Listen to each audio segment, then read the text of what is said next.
તાજા સમાચાર તમારી ભાષામાં મેળવવા માટે ડાઉનલોડ કરો ગુજરાતી મિડ ડેની એપ। लेकिन सिक्किम को मिलना और बंगाल को डिप्राइव करना दार्जिलिंग को, this I cannot support. 140 crore जनता को उन्होंने अलग रखा। There was no mention or insufficient mention of any steps taken to improve the income of the ordinary person. Direction is anti-people, no vision, only the political mission is there. I don't see any light. It is a dark and dark. So, दीदी सिक्किम के लिए time में बड़ा बात करते हैं, वादा करते हैं, और वोट आ जाने के बाद दार्जिलिंग को भूल जाता है, कालिम्पोंग को भूल जाता है, मिरिक को भूल जाता है, मिरिक को काशियांग को भूल जाता है। ये उसको नेचर है। ये तो दार्जिलिंग का पहाड़ी भाई बहनों को इसको याद रखना चाहिए। सिक्किम को मिलने दो, हमारा कोई इतराज नहीं है, लेकिन सिक्किम को मिलना और बंगाल को डिप्राइव करना दार्जिलिंग को, दिस आई कैनॉट सपोर्ट। দিদি এত রেল দুর্ঘটনা হয়েছে কিন্তু রেলের জন্য কোনো কোটি টাকার উপর আমরা পাই সেন্ট্রাল গভর্নমেন্টের কাছে। আমাদের টাকা এখান থেকে জিএসটি তুলে নিয়ে গেছে, এখন এক্সট্রা ট্যাক্স, আমাদের টাকা আমাদের দেয়নি। তাহলে জিএসটি করার কি প্রয়োজন ছিল? আগে আমরা ট্যাক্স করতে পারতাম, এখন তো কোনো ট্যাক্স আমরা করতে পারি না, আর শুধু শেষ লাগায়। শেষ মানে সবটাই সেন্ট্রাল গভর্নমেন্ট দেবে, স্টেট গভর্নমেন্ট পাবে না, এটা হচ্ছে কায়দা। আর ফয়দা হচ্ছে শুধু ওরাই করবে। কাজেই এই budget total anti people and anti poor. এই বাজেট হচ্ছে গরিবের বাজেট নয়, জনগণের বাজেট নয়, জনসাধারণের বাজেট নয়। একমাত্র একটা পার্টি নিজেকে খুশি করার জন্য শুধু তাদের স্বার্থে বাজেট করেছে। It's a political bias budget. केंद्र का बजट पेश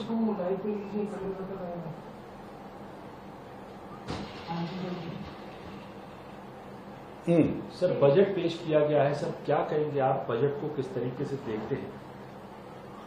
ये देखो, ये बजट पहला तो बहुत निराशजनक बजट है। दूसरा, ये अपना सिंहासन बचाने के लिए ये बजट किया गया है। तीसरा, जो किसानों के लिए हम अपेक्षा कर रहे थे एमएसपी गारंटी का, और कानूनन उसको कुछ एमएसपी को मजबूती मिलेगी, और फर्टिलाइजर और दूसरे पेस्टिसाइड, इसके लिए कुछ सब्सिडी भी मिलेगा।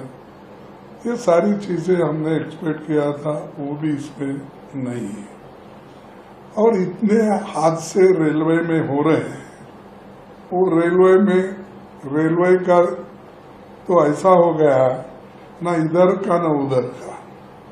वो फाइनेंस डिपार्टमेंट जब भी गया, रेल डिपार्टमेंट, तब से या तो उसको ठीक ढंग से पैसे मिल रहे या भर्तियां नहीं हो रही, उसके बारे में कुछ जिक्र नहीं किया। उन्होंने कर सकते थे कि हम इतने नौकरियां खाली है, उसको ठीक करके सिग्नल वाला हों दो, अटेंड करने वाले हों दो, और जितने भी पुलिस सिक्योरिटी होना वो हों दो। ये जो आवश्यक चीजें रेलवे में करनी थी वो भी उन्होंने नहीं किया। और पटरी सुधारना, रेल पटरी सुधारना, और बाकी के जो पैसेंजर की सेफ्टी के लिए कुछ करना था, वो भी इन्होंने ज्यादा पैसे रख के कुछ नहीं किया। और बहुत दिन से ये बजट देखने के बाद ऐसा लगा कि उन्होंने दो मित्रों को खुश करने को छोड़ के दूसरे किसी को भी 140 करोड़ जनता को उन्होंने अलग रखा, और दो मित्रों को उन्होंने साथ लेकर कुर्सी बचाने का काम किया है। तो कुल मिलाकर ये बजट किसके लिए है अब बाद में मालूम होगा, क्योंकि एक तो हमने बोला कि 2 लोगों के खुशी के लिए ज्यादा है, और वो उनकी हमेशा क्या है, प्रॉमिसेस तो बहुत है उनके, लेकिन काम कुछ नहीं होता। एक आप ऐसा, एक तो इनके 10 साल के बजट में हमको बताइए कि जैसा मनरेगा जैसा प्रोग्राम हमने किया, फूड सिक्योरिटी का हमने प्रोग्राम किया, हेल्थ मिशन का काम हमने किया, और राइट टू एजुकेशन का काम हमने किया। ये 10 साल में सारे जनता के लिए, बच्चों के लिए मिड डे मील स्कीम, ऐसी सारी चीजें हमने 10 साल में करके सारे जनता को समान दृष्टि से हमने किया।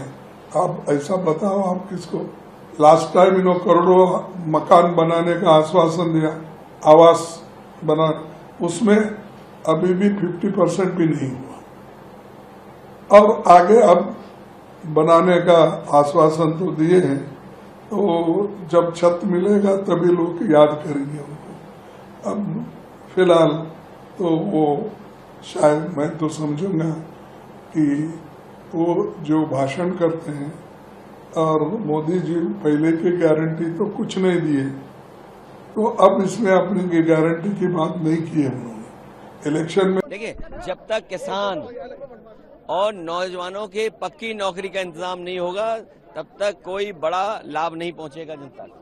आपको लगता है कि असेंबली चुनाव जो होने वाले हैं आगामी, उसमें ये बजट असर करेगा, इनकी नीतियां असर करेंगी? स्वाभाविक है, क्योंकि सरकार जब चलती है, सरकार के फैसलों से असर पड़ता है। आपको लगता है Overwhelming budget.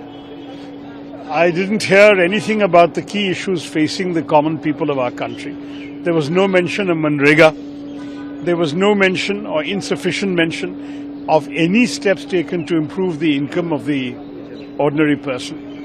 We have seen far too little from the government when it comes to taking care of the severe income disparities in this country. Job creation, there was a token gesture made towards that, but unfortunately very short on specifics. And I personally welcome only one provision, which is this abolition of the tax on angel investors. I myself had recommended it to Shri Arun Jaitley more than 5 years ago. Finally it has happened. I'm glad that's being done. We must have more investment coming in to generate more jobs. But otherwise I find very little in terms of any good creative ideas when it comes to generating more jobs in our economy and more opportunities for young people and for those at the bottom of the pyramid to improve their incomes. We will have to study the budget in much more detail, but I would say it's an underwhelming budget. Sir, how do you... कहीं ना कहीं nutrition mission इस मौजूदा सरकार में आप चीजें तो लेके आते हैं, लेकिन आप उनको परस्यू नहीं करते हैं, विच इज वेरी सैड। तो आपको लग रहा है कि महिलाओं के हिसाब से इस बजट में जो प्रोविजंस होने चाहिए थे, एटलीस्ट न्यूट्रिशन होना चाहिए, लेके उनकी सेफ्टी को लेके होना चाहिए, महिलाओं के कुछ भी नहीं है। घर का किचन का ध्यान रखा गया है मैम? मैं समझती हूँ किचन का ध्यान नहीं रखा गया है, क्योंकि सरकार महंगाई के बारे में कोई स्टेप्स लेना ही नहीं चाह रही है। और जहाँ तक हम देखेंगे तो जो परचेजिंग पावर है जो रूरल एरियाज में है वो लगातार घटती जा रही है, इसके ऊपर भी कोई ध्यान नहीं दिया गया है। સબસ્ક્રાઇબ કરો Gujarati mid day. Bell icon પર ક્લિક કરીને મેળવો તમામ વિડીયોના ડાયરેક્ટ નોટિફિકેશન.